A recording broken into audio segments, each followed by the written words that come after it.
बदलते वातावरण और बदलते खान पान के कारण अब धीरे धीरे लोगों का रुझान ऑर्गेनिक फार्मिंग की तरफ बढ़ रहा है। सरकार की तरफ से भी किसानों को जैविक व प्राकृतिक खेती करने के लिए अनुदान देने के साथ साथ सेमिनार के माध्यम से जागरूक करके प्रोत्साहित किया जा रहा है, जिसका बड़ा असर ये हुआ है कि लोग जॉब छोड़कर खेती को ही रोजगार का साधन बना रहे हैं, क्योंकि ऑर्गेनिक फार्मिंग के जरिए वो अच्छा मुनाफा कमाने के साथ साथ पर्यावरण संरक्षण के लिए भी काम कर रहे हैं।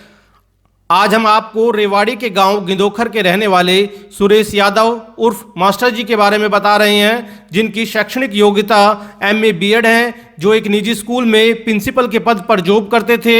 लेकिन वर्ष 2017 से मास्टर जी अपने खेतों में प्राकृतिक खेती कर रहे हैं।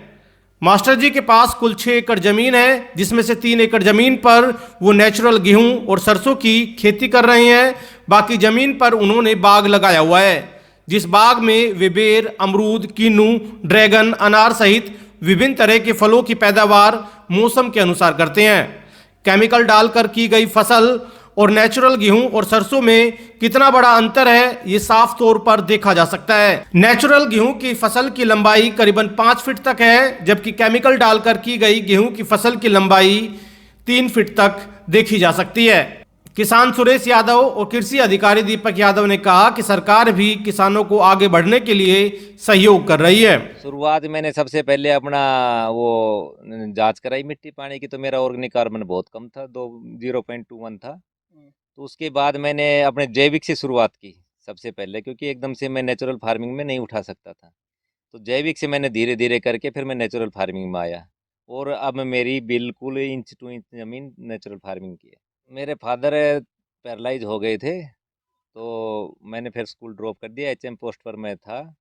तो ड्रॉप करने के बाद फिर मैंने देखा कि भाई हर व्यक्ति, किसी की नस ब्लॉकेज है, किसी के ब्रेन हेमरेज है, किसी के कैंसर है, किसी के हार्ट प्रॉब्लम है। तो इस कारण से फिर मेरा इससे केमिकल से मोह भंग हो गया और मैं नेचुरल फार्मिंग में आया। नेचुरल फार्मिंग में आते समय मुझे बड़ी समस्या आई। लोगों ने कहा पढ़ा लिखा मास्टर होकर बेवकूफ़ है, क्योंकि मेरा पानी का इसी 14,000 है, बहुत ही खारा पानी है। तो इस कारण से एक पागलपन का ही वो एक जुनून था मेरे। तो वो सवार होने के कारण लोगों ने कहा, बोला देखो ये वो स्टंट कर रहा है पढ़ा लिखा होकर, बाग लगाएगा, यहाँ खेती नहीं होती। लेकिन मैंने करने की ठानी थी। न मेरे पास लाइट थी, ना मेरा कुआँ था। पड़ोसी के उससे रात का नंबर आएगा तो मैं रात को अपना वहाँ ड्राम रखता था और बाल्टी से पानी डालता था, जबकि डांड पलटने का भी काम नहीं था, क्योंकि अमूमन दूसरे का ट्यूबवेल पे रात को जोड़ना पड़ेगा तो जोड़ना ही है। तो मैंने संघर्ष किया, लेकिन मेहनत की, और आज मैं काम आई मेरी मेहनत। अब मेरे पास सोलर भी लगवा लिया है मैंने। कितनी लैंड पे और किस किस तरह की 6 एकड़ है मेरे पास। 1 एकड़ में मैंने शुरू में अपना एक फूड फॉरेस्ट लगाया था परिवार के लिए। मेरा कॉमर्शियल पर्पज़ नहीं था, लेकिन अब जो ज़्यादा हो जाते तो मैं बेच देता हूँ। मैं कहीं जाता भी नहीं, यहीं से ही चला जाता है। बाकी लगाया मैंने अपने परिवार के लिए था, और मैंने एक्सपेरिमेंट के तौर पे यहाँ पर सभी कुछ फल लगाए जहाँ तक संभव हो। जैसे जैसे ड्रैगन फ्रूट भी है, अनार भी है, अपने आंवला, किन्नू, नींबू, और अनार, अमरूद। अमरूद की मेरे पास सभी वैरायटीज़ हैं। हर पेड़ अलग अलग वैरायटी का है मेरे पास, सभी वैरायटी है लगभग। और मैं एक किस्म से रिसर्च सेंटर बना रखा है, कलम वगैरह मैं सब कुछ करता हूँ यहाँ पर। लेकिन पानी की प्रॉब्लम होने के कारण मैं सेल आउट ज़्यादा नहीं कर पाता। शुरुआत आपने गेहूं की खेतों से की, सरसों की खेत दिखाया, सरसों, तो किस किस तरह से क्या डिफरेंस होता है इनमें? अब मैं डिफरेंस आपको दिखाए हैं गेहूं और सरसों में। मेरे गेहूं देखो और केमिकल जो गेहूं दिखाए तो वो भी देखो। और बागवानी में मैं 2 साल से अपना जैविक भी नहीं डाल रहा, जीवामृत, घन जीवामृत भी नहीं डाल रहा। जो पत्ते गिरते हैं वही कंपोस्ट होकर वही खाद बना रहे हैं। हम्म, तो उसमें मैं एक्स्ट्रा कुछ नहीं कर रहा। आपके पैर में दर्द होने के कारण मैंने बिल्कुल भी कुछ स्प्रे भी नहीं की, कोई स्प्रे की ज़रूरत नहीं। एक मैं ये बता देता हूँ, लोग बाग जो अपने ये ज़्यादातर कंपनियों के बहकाव में आकर जो ये केमिकल डालते हैं या स्प्रे करते हैं हर्बिसाइड, ज़रूरत ही नहीं है इसकी। अपने ये हाथ से निकालो। और दूसरा, पेस्ट के लिए जैसे फ्रूट फ्लाई आती है, उसके लिए आप वो करते उड़कर दूसरे में चल जाती है, 2 दिन बाद फिर वापस आ जाती है। तो इसलिए आप अपने फोरमैन ट्रैप और स्टिक की जो ट्रैप है वो यूज़ करो। कीट का एक खतरा रहता है कहीं ना कहीं, इसलिए लोग स्प्रे करते हैं। तो किस तरह से बचाव होता है, आप क्या इस्तेमाल करते देखो हैं? मेन तो सबसे पहले तो मैं बताऊं, यदि हमारी धरती मजबूत है तो पौधा मजबूत होगा।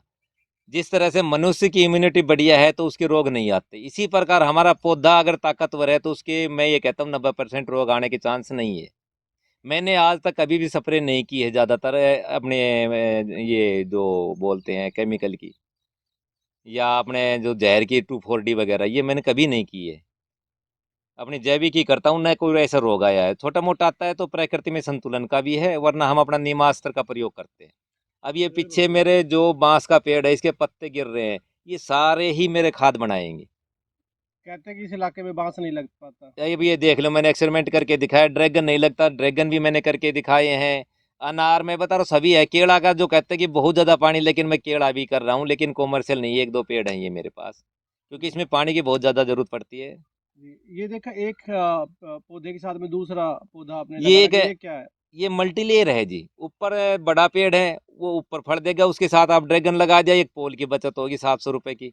उसके साथ वो पेड़ के साथ चढ़ेगा ड्रैगन, नीचे आप आलू, शकरकंद, हल्दी भी लगा रखी थी, मैंने देखा था एक्सपेरिमेंट करके।